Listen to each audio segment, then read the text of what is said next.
Cela va faire 5 ans que nous avons acheté ce château à l'Académie française. Maintenant, nous avons fait tout le dossier pour le réhabiliter.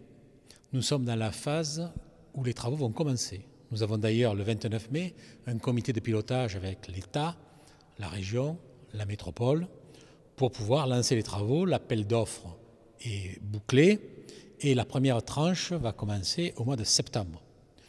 La première tranche va être constituée de la rénovation au rez-de-chaussée de la salle Jean-François de Castres et beaucoup d'engineering, c'est-à-dire chauffage, électricité, puisque la salle dans laquelle nous sommes ici, des États du Languedoc, vous pouvez constater qu'il n'y a pas ni d'électricité ni de chauffage.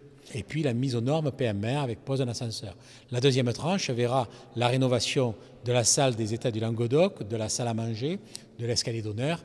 Quant à la troisième tranche, ça sera l'enfilade des salons. Et cela va se dérouler pendant 3 ans. L'objectif, c'est de rendre le premier étage comme il était au préalable avec la repositionnement des meubles. On va aussi enclencher la rénovation des meubles. Le positionnement des meubles pour le rendre à la visite. Et par contre, au rez-de-chaussée, la salle Jean-François de Castres, la salle de l'Orangerie, etc., ce sont des salles qui vont pouvoir accueillir des activités, des expositions, des conférences, etc.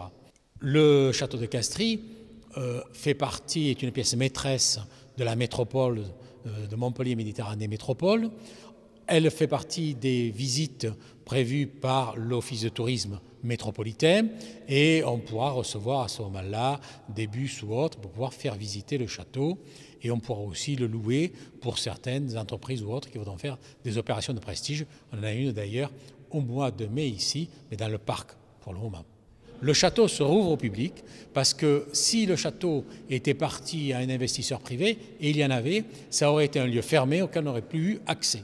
Or, ce qui a séduit la famille aussi, puisqu'il fallait l'accord de la famille, c'est que le château revenait aux Castriotes et aux Languedociers. Donc le château va être ouvert. On ouvre le château, au contraire de ce qui s'était passé au préalable, où il était réservé qu'à une certaine catégorie de personnes. Les retombées économiques, ça va être des retombées liées au tourisme, ça va être le commerce local, la restauration, les bistrots quand vous ressortez de là, ça va être les entrées, ça va être aussi des retombées en termes d'image. Mais l'image, nous la partagerons bien avec la métropole. D'ailleurs, on a une convention de gestion du château avec la métropole et qui était renouvelable au bout de 5 ans. Je viens de recevoir aujourd'hui la lettre du président Philippe Sorel disant qu'il était tout à fait d'accord pour renouveler cette convention pour les 5 ans à venir et je l'en remercie.